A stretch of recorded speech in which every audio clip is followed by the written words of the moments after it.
पाकिस्तान यहां से मुझे ये टेस्ट मैच हारता हुआ नजर आ रहा है। इंग्लैंड ने आज तीसरे दिन मारा कम है और घसीटा ज्यादा है। एक सवाल जो तमाम क्रिकेट फैंस के माइंड में इस टाइम आता है, क्या इससे बेहतर विकेट नहीं बन सकता? पाकिस्तान में क्या हमेशा ऐसी ही गंदी विकेटें बनती रही हैं? हम सिर्फ मुल्तान की बात करते हैं। मुल्तान में ये 7वां टेस्ट मैच है। इससे पहले मुल्तान में 6 टेस्ट मैच हुए हैं। और जब मैं आपको इस वीडियो में अभी उन 6 टेस्ट मैचेस का रिजल्ट बताऊंगा, आपका दिल करेगा कि आप पीसीबी को सामने बिठा लें एक कुर्सी पे, फिर आप इनको बांधें, इनको बांध के आप पूछें कि आप क्यों ऐसा पिच बनाते हैं। शाहीन ने आज बड़ी अच्छी बॉलिंग की है। लाइन ऑन लेंथ बड़े अरसे के बाद शाहीन की अच्छी नजर आई। हां, पेस में कमी है, लेकिन उस चीज को अभी मैं साइड पे करता हूं, क्योंकि आज मैंने साइड लेनी है इन बॉयज की जो अपनी तरफ से पूरी जान लगा रहे थे, लेकिन जब नीचे मट्टी में जान ही नहीं है तो बॉलर क्या करे और बॉल क्या करे। नसीम शाह ने भी एट टाइम्स प्रेशर बनाया, लेकिन दूसरे एंड पे प्रेशर टूट रहा था। आमिर जमाल ने एट टाइम्स अच्छी बॉलिंग की, लेकिन विकेट में जान नहीं है। तो अगर तो ये पिच वैसा होता जैसे मुल्तान में पिछले 6 टेस्ट मैच में हिस्ट्री में पिच बनते रहे हैं, तो पाकिस्तान टीम आपको अभी तक बेहतर परफॉर्म करती नजर आती। सिर्फ पीसीबी की नालायकी है। 6 टेस्ट मैच इससे पहले हुए हैं मुल्तान में, ये 7वां टेस्ट मैच है। मैं आपको जो पहला टेस्ट मैच मुल्तान की हिस्ट्री में हुआ था ना, पहला, आप सबको याद होगा, वो पाकिस्तान बांग्लादेश का टेस्ट मैच था जो अगस्त के महीने में हुआ था 2001 में। अब आपको इन जो 6 टेस्ट मैच हुए हैं पीछे, इनके बारे में बताने का मकसद है कि आपको ये समझ आए, आप ये बात माने कि मुल्तान में कभी भी इतने गंदे विकेट नहीं होते थे। मैं आपको रिकॉर्ड के साथ यहां पे साबित करता हूं। अच्छा, जो पहला टेस्ट मैच हुआ ना पाकिस्तान बांग्लादेश का, पाकिस्तान ये एक इनिंग्स और 264 रन से जीता। इसमें डोमिनेट किसने किया? मैं बॉलिंग की बात करूंगा। दानिश कनेरिया ने पहली इनिंग्स में 6 आउट किए, यानी मुल्तान में स्पिन हो रहा था। इंटरेस्टिंगली दूसरी इनिंग्स में भी दानिश कनेरिया ने 6 आउट किए थे। मैन ऑफ द मैच थे दानिश कनेरिया पहले मुल्तान के टेस्ट मैच में 2001 में, और दूसरी इनिंग्स में यहां पे वकार यूनुस ने भी 4 आउट किए थे। यानी मुल्तान की जब मैं हिस्ट्री पढ़ रहा था, यहां पे फास्ट बॉलर्स को मदद मिलती थी, यहां पे स्पिनर्स को भी, जिनको स्पिन करना आता है, अच्छी विकेटें बनती थी पाकिस्तान में। पाकिस्तान सिर्फ अपनी स्ट्रेंथ पे नहीं खेलता। मैं इससे पहले रिकॉर्ड देख रहा था, पाकिस्तान अपनी होम सीरीज सारी यूएई में खेलता था, दुबई में। आप वहां डोमिनेट करते थे। दुबई में टोटल तकरीबन कोई 21% मैच ड्रॉ होते हैं, टेस्ट मैच, और वहां पे डिसीजन आते हैं। और पाकिस्तान में तकरीबन 45% ड्रॉ होते हैं। मतलब वहां आप अपनी स्ट्रेंथ पे खेलते थे और कम ड्रॉ होता था। यहां इतनी गंदी विकेटें आप अब बनाना शुरू आपने कर दी हैं कि यहां तो ड्रॉ होता है या दूसरी टीम आपको मार के चली जाती है। अच्छा, पहले टेस्ट मैच में पाकिस्तान वन साइडेड मैच जीता। आपके स्पिनर ने एक मैच में 12 विकेटें ली, वकार यूनुस ने भी 4 आउट किए। दूसरा टेस्ट मैच इस सीरीज का काफी एक हिस्टोरिक टेस्ट मैच है, जिसमें ऑब्वियसली इंजमामुल हक ने आखिर में पाकिस्तान का मैच बचाया था 138 करके। हम इस मैच के डिसीजन की तरफ आ जाते हैं। पाकिस्तान 1 विकेट से ये मैच जीता था। इंजमामुल हक ने मैच जितवाया था। मुल्तान का दूसरा test match historic test match है, 3 सितंबर को। डेट्स मैं इसलिए मेंशन कर रहा हूं ताकि आपको समझ आए कि ये वही मौसम था। ये अगस्त सितंबर में ही आप मुश्किलों का शिकार है ना, ये भी वही मौसम था। 3 सितंबर को आपका टेस्ट मैच होता है। पहली इनिंग्स में शब्बीर अहमद 3 आउट करते हैं, उमर गुल 4 आउट करते हैं, आपके सकलैन मुश्ताक भी विकेट लेते हैं। तो आपकी बॉलिंग यहां पे भी काम कर रही थी। दूसरी इनिंग में दोबारा से उमर गुल 4 आउट करते हैं, शब्बीर अहमद भी 4 आउट करते हैं। यानी वहां पहले टेस्ट मैच में Waqar Younis as a fast bowler भी परफॉर्म कर रहे थे और आपके स्पिनर ने भी परफॉर्म किया। यहां दूसरे टेस्ट मैच में आपके दोनों फास्ट बॉलर ने 4-4 विकेटें ली, और यहां पे अगेन आपके स्पिनर ने दोबारा 1 विकेट ली, सकलैन मुश्ताक ने। ये 2001 की बात है। और पाकिस्तान ने 1 विकेट से ये टेस्ट मैच जीता। इसके बाद इंडिया पाकिस्तान की ये सीरीज थी, टेस्ट मैच इस सीरीज का पहला मुल्तान में हुआ था मार्च 2004, यानी मार्च में तकरीबन ना इतनी सर्दी होती है ना इतनी गर्मी होती है पंजाब में। 2004 की ये बात है, ये वही टेस्ट मैच है जिसमें सहवाग ने 309 किया था और उनको सुल्तान कहा जाता है, सहवाग को, मुल्तान का। और इसमें सचिन तेंदुलकर ने भी 194 ऑब्वियसली किया। बड़ा एक यादगार ये टेस्ट मैच है इंडिया के लिए। इस टेस्ट मैच में इंडिया ने डोमिनेट किया, एक इनिंग्स और 52 रन से इंडिया ये मुल्तान का टेस्ट मैच जीता। अब इसमें आप देखो, पहली इनिंग्स में पाकिस्तान ने 407 किया, दूसरी इनिंग्स में पाकिस्तान ने 216 किया। इंडिया ने एक ही दफा बारी ली, क्योंकि आप एक इनिंग से ये मैच हारे हैं। इंडिया ने 675 किया और उनके 5 आउट थे, लेकिन उन्होंने दूसरी इनिंग्स में आपको 216 पे आउट किया। तो हम बॉलिंग में आते हैं कि किसने यहां पे डोमिनेट किया। अच्छा, इंडिया की अगर हम बॉलिंग देखें तो इरफान पठान ने यहां पे 4 आउट किए थे, यानी उनको फास्ट बॉलर को हेल्प मिल रही थी। अनिल कुंबले ने भी यहां पे 2 आउट किए। सचिन तेंदुलकर ने भी यहां पे 2 आउट किए। कभी कभी बड़ी अच्छी बॉलिंग करते थे सचिन, और एक प्रॉपर ऑलराउंडर मैं तो उनको हमेशा से मानता था। इसके बाद अगर दूसरी इनिंग्स की बात करें तो अनिल कुंबले ने 6 आउट किए। अनिल कुंबले ने 6 आउट किए। अबरार अहमद का बॉल नहीं हिल रहा। अबरार की पर्सनल स्किल पे तो अभी मैंने बात नहीं करनी, विकेट वहां दानिश कनेरिया 6 आउट करता है, फिर दूसरी इनिंग्स में 6 आउट करता है। यहां दोबारा मुल्तान की दूसरी इनिंग्स में अनिल कुंबले ने 6 आउट किए हैं। यानी वहां भी, हालांकि अनिल कुंबले कोई बहुत बड़े स्पिनर नहीं थे, इससे मतलब मेरा यह है कि वो बॉल ज्यादा स्पिन नहीं करते थे, वो ज्यादातर डिपेंड करते थे अपनी लाइन और लेंथ में, विकेटों के बीच में बॉल करते थे। He was not a big spinner of the ball.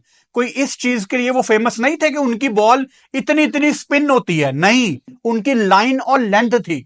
लेकिन इस विकेट में भी मुल्तान में वो 6 आउट कर रहे थे, यानी इन विकेटों में जान होती थी।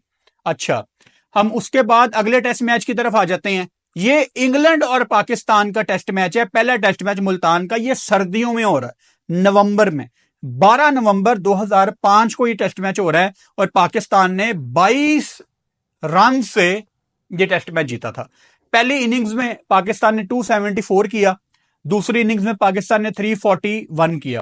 पहली इनिंग्स में इंग्लैंड ने 418 किया और दूसरी इनिंग्स में इंग्लैंड ने कोलैप्स किया 175। यानी अगर इंग्लैंड ने कोलैप्स किया तो बॉलर्स ने कुछ किया होगा। हम सीधा बॉलर्स पे आ जाते हैं। लो जी, इंग्लैंड की तरफ से बड़ी डिसेंट बॉलिंग की गई। यहां पे फ्लिंट ऑफ ने पहली इनिंग्स में 4 आउट किए, हार्मिसन ने 3 आउट किए, यानी उनके फास्ट बॉलर यहां पे काम कर रहे हैं। पाकिस्तान की पहली इनिंग्स में अगेन यहां पे शुएब अख्तर, द ग्रेट शुएब अख्तर ने 3 आउट किए, शब्बीर अहमद ने 4 आउट किए। यानी अगेन आपके फास्ट बॉलर्स को मदद मिल रही थी। यहां पे ना फास्ट को मिल रही है और ना स्पिनर को मिल रही है, और स्पिनर भी यहां पे 1-1, 2-2 आउट कर रहे थे। सकलैन मुश्ताक, शुएब मलिक, दानिश कनेरिया, जो भी खेलता था वो 1-1, 2-2 आउट करता था। यहां पे दानिश कनेरिया, शुएब मलिक ने 1-1 आउट किए। पिछली सीरीज में भी सकलैन मुश्ताक ने 1-1 आउट किया बांग्लादेश वाली में। अच्छा, उसके बाद आप इंग्लैंड की दूसरी इनिंग्स में आ जाएं। यहां पे दानिश कनेरिया ने दोबारा 4 आउट किए। दानिश कनेरिया ने दूसरी इनिंग्स में दोबारा 4 आउट किए। यानी वो जो एक टिपिकल विकेट होता है ना टेस्ट क्रिकेट का, जहां पे चौथे पांचवें दिन स्पिन हो, वही हो रहा था। आखिरी दिन दानिश कनेरिया ने 4 आउट किए और शुएब अख्तर ने फिर 3 आउट किए। तो मतलब मोहम्मद शमी ने भी इसमें 2 आउट किए। तो आप अच्छी विकेटें बना रहे थे। वो जो एक टेस्ट क्रिकेट मशहूर है ना, चौथे पांचवें दिन के विकेट का बिहेवियर बदल जाता है, वो हो रहा था। हर जगह आपके स्पिनर आपको डोमिनेट करते नजर आ रहे हैं। ऑपोजिशन का स्पिनर, पिछले मैच में आपको मैंने बताया अनिल कुंबले ने 6 आउट किए थे, तो मतलब स्पिनर्स को तो मदद मिल रही थी। अच्छा, अगले टेस्ट मैच में आ जाते हैं। ये टेस्ट मैच है जो ड्रॉ हुआ था, ठीक हो गया। पाकिस्तान और वेस्ट इंडीज का ये टेस्ट मैच है। इसकी बॉलिंग की हम परफॉर्मेंस देख लेते हैं। यहां पे जेरोम टेलर, वेस्ट इंडीज के फास्ट बॉलर, बड़ी जबरदस्त इन्होंने इंडिया में भी बॉलिंग की। वीएन के, मुझे वो चैंपियंस ट्रॉफी वाले स्पेल नहीं भूलते, आपको याद होगा, इन्होंने पंजा लगाया जेरोम टेलर ने। अच्छा, उसके बाद कॉलीमोर, जब मैं वेस्ट इंडीज गया था, आपको याद होगा, मैंने आपको फेमस स्टोरी सुनाई थी कॉलीमोर की। इन्होंने यहां पे 2 आउट किए। और पाकिस्तान की बॉलिंग पे आ जाते हैं। अगेन दानिश कनेरिया ने फिर 5 आउट किए। मुल्तान में फिर दानिश कनेरिया ने 5 आउट किए। यानी मुल्तान में स्पिनर काम करते थे। अभी हम पीसीबी को ना बकायदा कुर्सी पे बिठा के इनसे बात करते हैं, लेकिन यहां पे अगेन दानिश कनेरिया ने 5 आउट किए। शाहिद नजीर पाकिस्तान से क्रिकेट खेले हैं, अच्छी क्रिकेट खेले हैं, कम खेले हैं लेकिन अच्छे ठीक बॉलर थे, इन्होंने 2 आउट किए और अब्दुल रजाक ने 2 आउट किए। एंड अगेन अगर हम दोबारा वेस्ट इंडीज की दूसरी इनिंग्स में आ जाएं तो डेव मोहम्मद, ओए मेरी थोड़ी थोड़ी मेमोरीज इनको याद कर रही हैं, स्पिनर ही थे ना डेव मोहम्मद, मेरे तकरीबन बचपन में मैं इनको देखता था बॉलिंग करते हुए। हाँ, लेफ्ट आर्म स्पिनर थे डेव मोहम्मद, काफी इनका यूनिक नाम था बचपन में, यार ये बड़ा यूनिक नाम है। इन्होंने 3 आउट किए। अगेन एक और स्पिनर ने यहाँ पे डोमिनेट किया और ये टेस्ट में ड्रॉ हुआ। अच्छा, इससे पहले, इस सीरीज से पहले आपको याद होगा इंग्लैंड और पाकिस्तान का ही 2022 का बड़ा क्लोज टेस्ट मैच हुआ था, जिसमें अबरार अहमद ने पहली इनिंग्स में 7 आउट किए थे। तो ये जितने भी मैंने आपको रिकॉर्ड पढ़ के सुनाए हैं, इसमें से एक चीज हम सारे समझ जाते हैं कि मुल्तान में फास्ट बॉलर जो अच्छे थे उनको विकेटें मिलती थी और स्पिनर यहां पे डोमिनेट करते थे। स्पिनर्स ने यहां पे 5 विकेटें भी ली हैं। दानिश कनेरिया ने एक मैच में 12 भी आउट किए हैं। अनिल कुंबले ने भी यहाँ पे अच्छा खासा यहाँ पे आके एंजॉय किया एज ए स्पिनर, 5-6 उन्होंने भी आउट किए। तो स्पिनर्स तो मुल्तान में विकेटें ले रहे थे। आप यहां पे कुछ क्यों नहीं कर पा रहे? मेरे हिसाब से जो क्रिकेट बोर्ड ने अगर किसी की प्रेस कॉन्फ्रेंस करवानी है ना, तो वो जो आपके ऑस्ट्रेलिया से आपने बुलाए हैं हेड कुरेटर, ऑजी हैं, गोरा बंदा है, टोनी हेमिंग, आप उनको बिठाएं और उनसे पूछें। देखें, लाहौर में कंस्ट्रक्शन चल रही है, रेनोवेशन चल रही है, कराची में भी चल रही है, पिंडी में भी थोड़ा बहुत काम चल रहा है। आप ज्यादा क्वेश्चन उनसे नहीं कर सकते, हालांकि कर सकते हैं लेकिन इतने ज्यादा नहीं कर सकते। मुल्तान में चैंपियंस ट्रॉफी का कोई मैच नहीं है और ये ग्राउंड बिल्कुल खाली पड़ा हुआ था। आपको पता था इंग्लैंड ने यहाँ पे आके एक टेस्ट मैच खेलना है, बाद में वो 2 टेस्ट मैच हो गए कराची के टेस्ट मैच की वजह से, वहां पे काम चल रहा है, उसकी वजह से कराची वाला टेस्ट मैच भी जैसा कि आप जानते हैं कि मुल्तान में आ गया। आपने क्या तैयारी की? अभी तक 3 दिन के खेल में ये विकेट बिल्कुल फ्लैट है।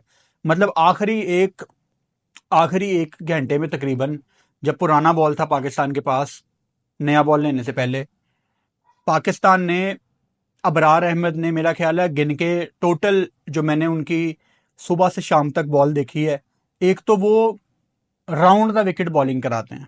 जब आप राउंड द विकेट आ जाते हैं ना, स्पिनर स्पेशली, तो राउंड द विकेट आने का मतलब है कि आप अपने स्किल के ऊपर गिव अप कर चुके हैं। हालांकि ये रूल फास्ट बॉलर पे भी अप्लाई होता है कि आपको अपनी ओवर द विकेट से मतलब है आप जिस साइड से बॉल कराते हैं ना, वो आपकी साइड है, उसको ओवर द विकेट कहते हैं।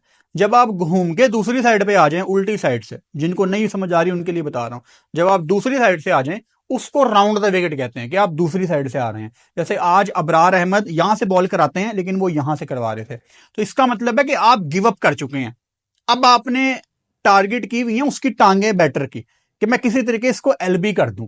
इसलिए जो रूट आपको बहुत ज्यादा लेग साइड पे खेलते नजर आए, और अबरार अहमद ने बड़ी देर तक उनको बांध के भी रखा हुआ था। यही पॉइंट कमेंटेटर्स भी बता रहे थे कि आप अबरार अहमद को यूज कर रहे हैं ब्लॉक करने के लिए। अनफॉर्चुनेटली लेग स्पिनर क्रिकेट में एक विकेट टेकिंग ऑप्शन होती है, लेकिन अगर लेग स्पिनर आपका ब्लॉक करना शुरू हो जाए या ब्लॉक करने की स्ट्रेटजी अपनाए तो वो नजर आ जाता है, और इसका मतलब है कि एज ए टीम आप लोगों ने कोलैप्स कर दिए, एज ए टीम आप लोगों ने गिव अप कर दिया कि यहां पे इस विकेट में कुछ नहीं है। शाहीन शाह अफरीदी ने आज बड़ी बेहतर बॉलिंग की है। मतलब मैं जहां पे उसको क्रिटिसाइज करना है वहां पे हम करते हैं, हम दो बातों को मिक्सअप नहीं करते। शाहीन का पेस अभी तक वो वाला नहीं है। मतलब आपने बांग्लादेश की सीरीज में देखा ना, नहीद राना अलहदा ही दिख रहे थे। क्यों? क्योंकि तेज गरवा रहे थे। तेज बाउंसर ऐसे डेड विकेटों पे एक बहुत बड़ा वेपन होता है। शुएब अख्तर इन डेड विकेटों पे क्यों कामयाब थे? क्योंकि तेज थे। शबीर अहमद भी उनकी तरह तेज नहीं थे, बट वो तेज बॉल डालते थे। मोहम्मद शमी भी तेज बॉल डालते थे। शबीर अहमद यार बहुत बहुत जबरदस्त बॉलर थे। बड़े लोग ना उनको पाकिस्तान में इतना ज्यादा रेट नहीं करते, लेकिन आप उनकी पीक पे देखें शबीर अहमद को, he was kind of A complete bowler. तो खैर, शाहीन का पेस अभी तक वापस नहीं आया, लेकिन जो उनकी आज लाइन और लेंथ थी वो बहुत बेहतर थी। विकेट में आज थोड़ी सी भी जान होती ना, तो आपको शाहीन आज विकेटें लेता नजर आता। फिर उसके बाद नसीम शाह आते हैं, शहीन हट जाते हैं। नसीम शाह के साथ दूसरी तरफ से प्रेशर नहीं बना। नसीम ने भी एट टाइम्स बेहतर बॉलिंग की है। आज पाकिस्तान ने बॉलिंग आज ठीक करने की कोशिश की है, लेकिन क्रिकेट अनफॉर्चुनेटली एक ऐसी गेम है जहां आपको मट्टी से मदद चाहिए, आपको पिच से मदद चाहिए। यही जो आज जिस लाइन और लेंथ पे शाहीन ने स्पेशली बॉल की है, ये अगर साउथ अफ्रीका में या ऑस्ट्रेलिया में पर्थ में कहीं पे ये मैच होता ना, तो आपको विकेटें नजर आती हैं, वो लेते हैं। अच्छा, अब इंडिया की एग्जांपल मैं इसलिए दूंगा कि आपके बिल्कुल साथ है और रेगुलरली बहुत ज्यादा टेस्ट क्रिकेट खेलते हैं वो। और जहां पे आपका कोई बड़ा शहर है, जैसे हमारा पाकिस्तान में लाहौर है, इंडिया वाली साइड पे उसके बिल्कुल साथ आपको दिल्ली, मोहाली, यानी उनकी वो पंजाब वाली साइड आपको नजर आ जाती है, चंडीगढ़ वाली साइड। तो वेदर तो सेम है तकरीबन, जैसा वेदर दिल्ली में होगा वैसा वेदर लाहौर में होगा, मतलब मोहाली, दिल्ली सब सेम है। तो जितने सेंटर इंडिया के पास मौजूद हैं, तकरीबन हर सेंटर में वो रिजल्ट प्रोड्यूस करते हैं। मतलब मैं पॉइंट ये बनाना चाह रहा हूं कि आप अगर ये, मैं मानता हूं मुल्तान में बहुत गर्मी है, मैं मानता हूं कि ऐसे मौसम में पिच को बनाना थोड़ा सा मुश्किल काम है, स्पिन विकेट को बनाना थोड़ी सी टेक्निकल बात है। मैं अवॉइड करता हूं टेक्निकल बातें, थोड़ी बहुत पता होती हैं लेकिन मुझे नहीं करनी चाहिए टेक्निकल बातें। मैं क्रिकेटर नहीं हूं, ये मेरा काम नहीं है, लेकिन थोड़ी सी जो मैंने क्रिकेट देखी है उसकी मेरी समझ ये मुझे कहती है कि इस विकेट पे ना पाकिस्तान क्रिकेट बोर्ड ने, पीसीबी ने थोड़ा सा ग्रास छोड़ा है। जब आप ग्रास छोड़ते हैं ना पिच पे, अच्छा ये ग्रास एक तो ग्रीन वाला होता है ना, एक उतरता उतरता ग्रास होता है थोड़ा ब्राउनिश टाइप, जो इस टाइम पिच पे मौजूद है। ग्रास आप इसलिए छोड़ते हैं कि ये पिच टूटे ना। पिच क्यों टूटती है? तेज धूप लगने की वजह से। और जब आप ग्रास छोड़ते हैं बहुत ज्यादा, तो इसका मतलब है कि वो पिच स्पिनर्स के काम नहीं आएगा, क्योंकि विकेट टूटेगी नहीं। आसान लफ्जों में, जब विकेट टूटती है, जब वो डस्टी हो जाती है, तो वो स्पिनर्स के काम आती है। आप नोट करो कि जब भी आप किसी कंट्री में कोई ऐसी पिच देखते हो कि यार यहां बॉल बहुत स्पिन होता है, गॉल ले लो या इंडिया की कोई स्पिन विकेट ले लो, आपको कभी भी उस पिच पे ग्रास कहीं पे नजर नहीं आएगी ब्राउनिश कलर की। वो पिच थोड़ा बहुत टूटता है, वो डस्टी होता है, उसकी मट्टी थोड़ी बिखरती है, उसकी शेप बिगड़ती है पिच की। हम देखते थे ना चौथे पांचवें दिन विकेट की जो शक्ल है वो थोड़ी बिगड़ जाती थी, कहीं से काली हो गई है, कहीं से हल्की सी ब्राउन हो गई है, वो बेसिकली टूट रही होती है विकेट। और जब टूटती है तो विकेट फिर अपना चौथा पांचवा दिन बिहेवियर चेंज करती है। यहां पे विकेट को जोड़ने के लिए कि ये टूटे ना, ग्रास छोड़ी गई है। और जब आप ग्रास छोड़ते हैं तो फिर बॉल आपकी स्पिन नहीं होगी, मतलब 90% चांसेस ना बॉल स्पिन नहीं होगी। अब एक तरफ शान मसूद ने यह स्टेटमेंट दी थी कि we ask for a good wicket, और इन्होंने बोल के कहा कि हम 2 स्पिनर्स को यूज करेंगे। हालांकि सलमान अली आगा बैटिंग ऑलराउंडर हैं, लेकिन उनको ये बांग्लादेश की सीरीज में तो उनको फुल टाइम बॉलर कह के खिलाया गया था ना कि वो हमारे मेन बॉलर होंगे। यहां पे आपके पास 2 बॉलर हैं, फिर आपने सलमान अली आगा को बॉल भी बड़ी कम दी।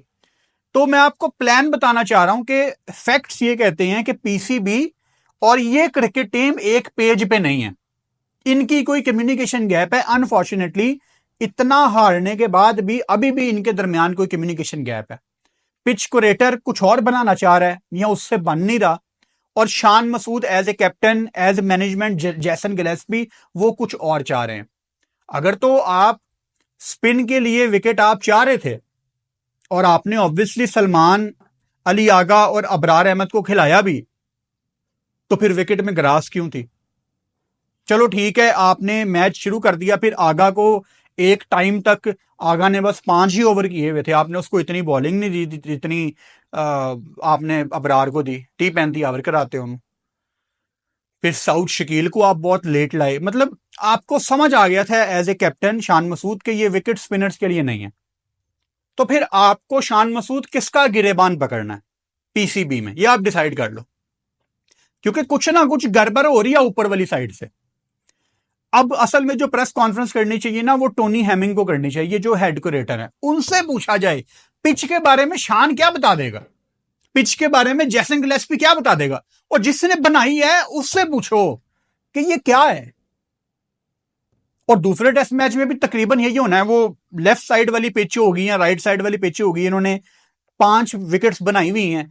लगता है कि जो जिस विकेट पे भी ग्रास है, ये मुझे राइट साइड वाली पिच लग रही है, लेफ्ट वाली भी हो सकती है, बट वो पहले टेस्ट मैच के बाद पता लगेगा। लेकिन इससे मिलती जुलती विकेट होनी है, कुछ डिफरेंट नहीं होना। तो इंग्लैंड को पता होगा दूसरे टेस्ट मैच में भी, हालांकि आज उन्होंने को बहुत ज्यादा तेज बैटिंग नहीं की, बस डिसेंट पेस के साथ उन्होंने बैटिंग की। जितना हम एक्सपेक्ट कर रहे थे कि वो इतनी तेज बैटिंग करेंगे, उतनी उन्होंने तेज बैटिंग नहीं की। थोड़ा सा अबरार ने भी उनको बांध के रखा।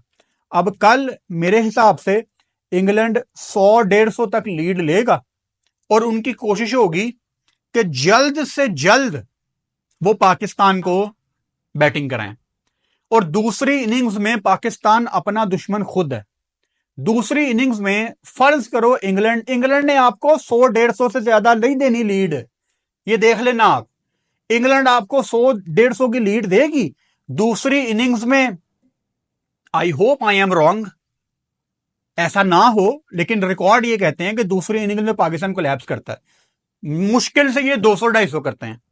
अगर प्लान के मुताबिक इंग्लैंड के इन्होंने 200-250 किया तो इंग्लैंड के पास आखिरी दिन जीतने के लिए 100 होगा। तो मतलब मुझे लंच या टी तक ये गेम फिनिश होती नजर आ रही है। जो आपको ड्रॉ नजर आ रहा है वो मुझे मैच रिजल्ट नजर आ रहा है। अल्लाह करे कि पाकिस्तान एक्स्ट्रा ऑर्डिनरी बैटिंग करे, ये मैच यहां से बचाना तकरीबन नामुमकिन है। Again cricket is a funny game, you never no, दूसरे इनिंग्स में किसी का पंजा लग जाए, किसी का दिन अच्छा हो, कोई एक अनबिलीवेबल स्पेल डाल दे, you never know. But facts ये कहते हैं कि ये मैच या तो इंग्लैंड जीतेगा, जिसके मुझे 70% चांसेस नजर आ रहे हैं, और मुझे 20% इसके ड्रॉ के हैं। चलो 10% मैं आपको मार्जिन दे देता हूं कि शायद मुझे नहीं, 10% भी नहीं मैंने देने। नहीं लग रहा मुझे पाकिस्तान ये जीतेगा। मैं क्यों किसी को खुश करने के लिए कहूं नहीं जीत रहा पाकिस्तान ये टेस्ट मैच। चलो 5% चांस दे देते हैं, 70% इंग्लैंड है ये टेस्ट मैच। तो ये जो सारी सिनेरियो है, इसका असल में कसूरवार कौन है? प्लेयर्स तो चलो अभी छोड़ दो आप, पीसीबी लगातार इतने फेलियर्स के बाद, अच्छा ऐसा नहीं है कि इतना ज्यादा क्रिटिसाइज होने के बाद, मतलब आप लगातार सीरीज हारते जा रहे हैं, बांग्लादेश आपको घर आके हराता जा रहा है, इन पे क्रिटिसिज्म तो बहुत ज्यादा हो रहा है ना। तो वो अपने आप को सेव करने के लिए कुछ तो बेहतर कदम उठाएंगे पाकिस्तान क्रिकेट बोर्ड वाले। अब ऐसा मेरी समझ में नहीं आ रहा, ऐसा तो नहीं हो सकता कि वो बेहतर पिच बनाने की कोशिश नहीं कर रहे होंगे, वो कर रहे होंगे, लेकिन नहीं हो रहा। इसका जवाब चाहिए। जो रूट इंग्लैंड की हिस्ट्री में सबसे ज्यादा 100 लग रहा है कि आने वाले टाइम में जो इनके 3,000 3,500 रन रह गए हैं, वो करके शायद ही अपना करियर टेस्ट क्रिकेट के सबसे ज्यादा रन बनाने वाले प्लेयर बन जाएंगे। और I am sure Sachin Tendulkar को भी बुरा नहीं लगेगा, क्योंकि जो रूट ने बहुत जगह बनाई है अपनी इंटरनेशनल क्रिकेट में, और जितनी उनकी गेम चेंज की है ब्रेंडन मैकलम ने, मेरा ख्याल है जो रूट भी उनको क्रेडिट देंगे। जो रूट पहले भी रन कर रहे थे, लेकिन जो एक चेंज आया उनकी गेम में, जितने उनके छक्के अब वो लगाते हैं, मतलब हर मैच में ऐसा पॉसिबल ही नहीं है कि जो रूट रिवर्स स्वीप से 20-30 रन ना करें, कुछ ज्यादा उनको मजा आए तो एकदम वो लेफ्टी बन जाते हैं। इस टेस्ट मैच में भी हमें वो लेफ्टी बनते नजर आए, 2-3 शॉट्स खेलते हैं। तो एक जो उनके स्ट्राइक रेट में बेहतरी आई है, इसमें ब्रेंडन मैकलम का भी बहुत बड़ा हाथ जाता है।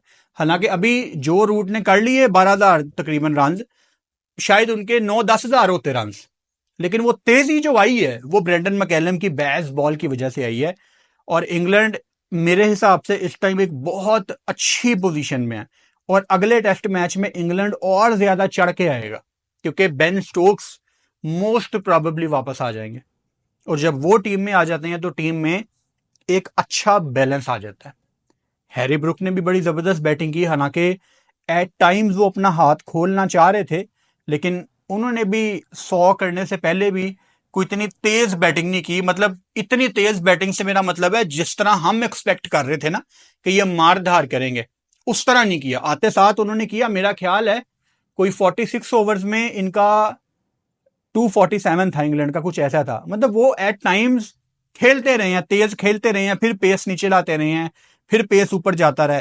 सो आज का दिन कंप्लीटली इंग्लैंड के नाम है। मुझे इस टेस्ट मैच में इंग्लैंड 70% यहां से जीतता नजर आ रहा है। और अभी थोड़ी सी ज्यादती हो जाएगी अगर आप सीधा प्लेयर्स को ब्लेम करेंगे। न्यूट्रल होकर बात कर रहा हूं, अगर प्लेयर्स को आपने ब्लेम करना है तो वो सेकेंडरी चीज है। अगर आप प्लेयर्स को ब्लेम कर सकते हैं तो आप कुछ स्पेसिफिक चीजों पे कर सकते हैं। जैसे शाहीन को अगर आपने ब्लेम करना है तो आप ये करेंगे कि भाई तेरा पेस अभी भी उस तरह नहीं जा रहा। देखिए विकेट में जान नहीं है, लेकिन इधर तो जान होनी चाहिए ना बाजू में। शुएब अख्तर भी या नहीद, चलो शुएब अख्तर पुरानी एग्जाम्पल हो जाएगी, नहीद राना पाकिस्तान के डेड विकेटों पर 150 कराता रहा ना। मैं ये नहीं कह रहा शाहीन तू 150 कराना शुरू कर दे यार, कम से कम 140 को भी टच नहीं किया। नसीम शाह मतलब एट टाइम्स उनकी लाइन और लेंथ ठीक थी, लेकिन यॉर्कर हमें उस तरह से नजर नहीं आए। यू नेवर नो, इंग्लैंड के बैटर जितना तेज खेलने की कोशिश करते हैं, एक पक्का यॉर्कर मारा हो 145 तक का तो बहुत ज्यादा चांसेस हैं। मतलब आप उन पे क्वेश्चन रेज कर सकते हैं प्लेयर्स पे, लेकिन अगेन वो सेकेंडरी चीज है। आपको पता है कि विकेट में जान नहीं है, तो प्लेयर्स को भी चाहिए कि ये इकट्ठे होकर पीसीबी को पकड़ेंगे, भाई आप हमें देते क्या है। वो अबरार अहमद ना खेले तो शोर मच रहा होता है कि जी अबरार खेल नहीं रहा, अबरार खेल नहीं रहा। अबरार खेले तो पिच ऐसा मिलता है कि एक बॉल भी नहीं हिलता। मतलब वो ऐसे लग रहा था जैसे हम गेम देख रहे हैं जिसमें Abrar Ahmed round the wicket आके सीधा सीधा बॉल फेंक रहे हैं। एक आधा बॉल उनका टर्न हुआ है, दैट्स ऑल। वो मुकाबला कर रहे थे कि अब मैं तेरी टांगों पे मारता हूं। मतलब बड़ी एक एम्बेरसिंग क्रिकेट थी, को बहुत ज्यादा मजा नहीं आया, मोनोटनस थी कि जो को भी पता था कि मैंने कहां मारना है और हमें भी पता था कि ये बरार कहां पे बॉल करेगा, इसके अलावा कोई ऑप्शन ही नहीं थी। तो ये कोई अच्छा दिन नहीं था पाकिस्तान क्रिकेट के लिए। और इसमें इन क्रिकेट प्लेयर्स का अगेन मेंशन करूंगा, इतना कसूर नहीं है जितना कसूर पिच बनाने वालों का है। आप इसके बारे में क्या सोचते हैं मुझे कमेंट बॉक्स में लाजमी बताएं। अब आज का दूसरा मैच हमारा इंडिया बांग्लादेश का दूसरा T20 मैच दिल्ली में है। फिर वुमेन्स कप में भी, वुमेन्स T20 वर्ल्ड कप में भी इंडिया का मैच है। सो आज जो रात को हमारी वीडियो आएगी इंडिया बांग्लादेश के मैच के फौरन बाद, उसमें हम India Bangladesh Delhi T20 match की भी बात करेंगे और वुमेन्स T20 के बारे में भी थोड़ी सी बात करेंगे कि इंडिया आज कैसे खेलता है। वीडियो पसंद आए आप यूट्यूब चैनल को सब्सक्राइब कर सकते हैं, इस वीडियो का लिंक अपने दोस्तों के साथ शेयर कर सकते हैं। मिलते हैं रात को एक नई वीडियो में।